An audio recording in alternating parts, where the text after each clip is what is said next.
Cameroon, Bandung, Africa, Bandung, to the world, Bandung. Je dis les amis que je suis très content. Certainement, vous allez vous poser la question, mais pourquoi Sa Majesté est content? C'est quoi le truc? Il y a quoi comme bonne nouvelle? Vous savez, nous souffrons tellement qu'à chaque fois qu'on a une information réjouissante, nous devrons partager ou nous devons la partager avec les amis. Analyser ici avec les yeux de l'Africaine que nous sommes. C'est ce que je dis tout le temps. Nous sommes les Africains. Ça ne sert absolument à rien d'analyser les sujets avec les yeux des Européens, des Caucasiens. C'est-à-dire que les gens qui s'abreuvent sur les médias occidentaux, qui regardent tout ce qui fait la presse occidentale et essaient de répercuter chez nous, c'est des gens qui n'ont encore rien compris. L'Afrique a besoin de toi, ton cerveau. L'Afrique a besoin de tes muscles. C'est comme ça que nous allons sauver notre Afrique. Et le Ghana vient de voter un président formidable. Pour l'instant, mes amis, lors de son investiture, le président John Dramani Mahama a invité le président burkinabé Ibrahim Traoré. Il était la star de l'investiture de John Dramani Mahama. Respecter of women, it was fabulous. Et le président ghanéen a eu un tête-à-tête avec le président burkinabé. Et ils ont discuté sur la coopération entre l'AES et le Ghana. Vous savez, aujourd'hui, beaucoup de personnes ont compris. Depuis le départ des pays de l'AES, je répète, depuis le départ des pays de l'AES, de la CEDEAO, beaucoup de pays ont compris. Il y a fort Gnassingbé Eyadema, le dictateur togolais, qui avait compris aussi, qui avait commencé à jouer son jeu solo. La Mauritanie avait déjà signalé qu'on peut utiliser le port de Nouakchott. L'Algérie aussi s'est signalé. Le Maroc s'est signalé. Donc, la Guinée-Conakry aussi. Donc, vous voyez qu'au sein de cette organisation moribonde qui s'appelle la CEDEAO, ce n'était pas l'entente. Il y a des pays qui étaient déjà fatigués de l'influence nocive de la France. Cette France en Afrique a échoué lamentablement. La France a brillé par le mensonge, par la manipulation.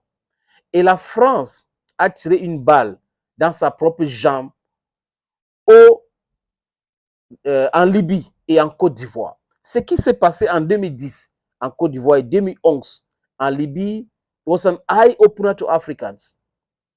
It's from that point that Africans started to see France as a criminal country.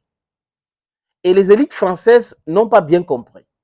Et la France, donc, à travers ses élites, ont fait la promotion de M. Attal pour faire élu un jupitérien comme président de la République, qui est venu au Burkina Faso se moquer de Roch-Marc Kaboré, qui se moquait des Africains. Justement, il a osé dire que les Africains accouchent beaucoup. That's sheer stupidity. L'Afrique, c'est 30 millions de kilomètres carrés, les amis. 30 millions de kilomètres carrés.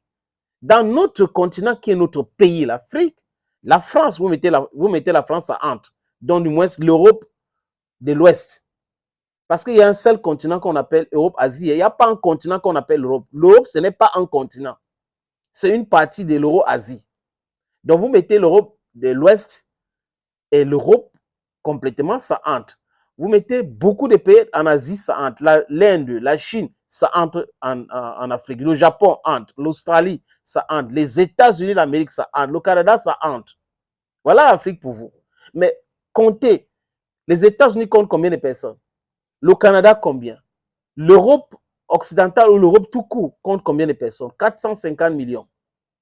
Donc, l'Inde, c'est combien? 1 milliard 400 millions. La Chine, c'est combien? 1 milliard 400 millions aussi. Donc, on est en train de parler d'à peu près 4 milliards à 5 milliards de personnes dans ce pays-là que je viens de citer qui n'atteignent pas la superficie de l'Afrique ni la richesse de l'Afrique. Et l'Afrique, à l'heure où je vous parle, c'est 1 milliard 400 millions de personnes. Et les Africains accouchent, on dit que les Africains accouchent beaucoup. Vous savez pourquoi? Parce que la population va pousser les gens à réfléchir sur comment chercher la richesse et ça sera compliqué de continuer à piller l'Afrique. Donc, on décourage les Africains à accoucher. Maintenant, en France, ils sont en train d'encourager les Français à accoucher, les Allemands à accoucher. En Europe, ils veulent que les Européens accouchent. Vous voyez un peu ce que je veux dire par là, les amis. C'est-à-dire qu'ils viennent prêcher autre chose ici. Après, ils font direct, contrairement, ils font le contraire. J'y arrive, enfin, c'est Bamenda qui parle le français. Ils font le contraire de ce qu'ils disent ou de ce qu'ils demandent de faire. Et certaines vont me dire que regardez leur économie, ils peuvent accoucher parce que leur économie est florissante. C'est que vous n'avez rien compris. L'Afrique est plus riche que ce pays-là. Le problème de l'Afrique, c'est d'abord se débarrasser du néocolonialisme, se débarrasser de ces dirigeants nocifs, stupides. Quand on a fini de régler ce problème-là, les amis, le reste, c'est rien.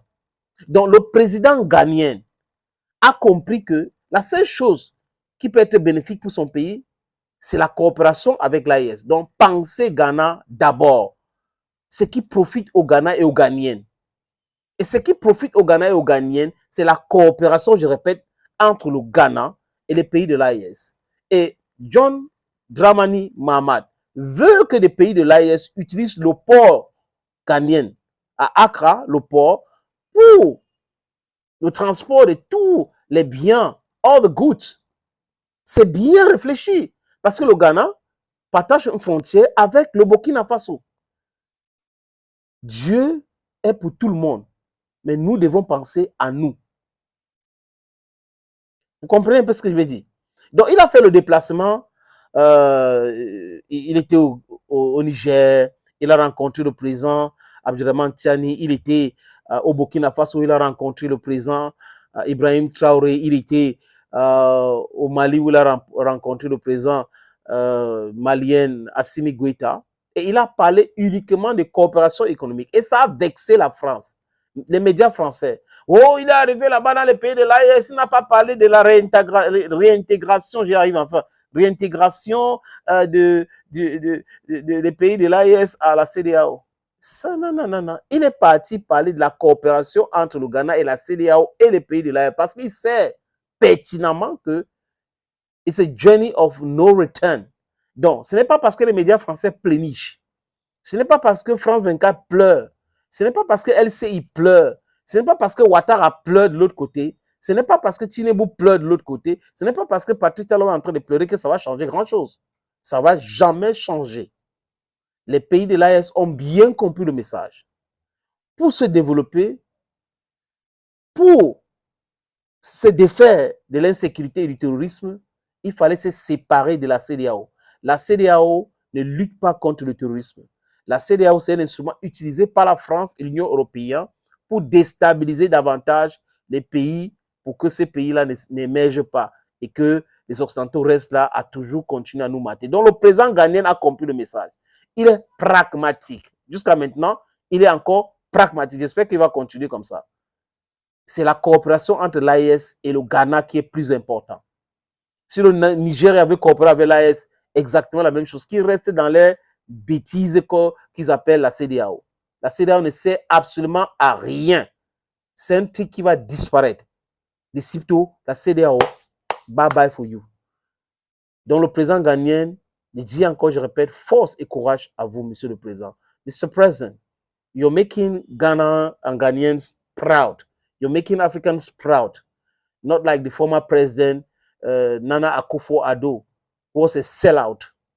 Thank you again, and bye-bye for now.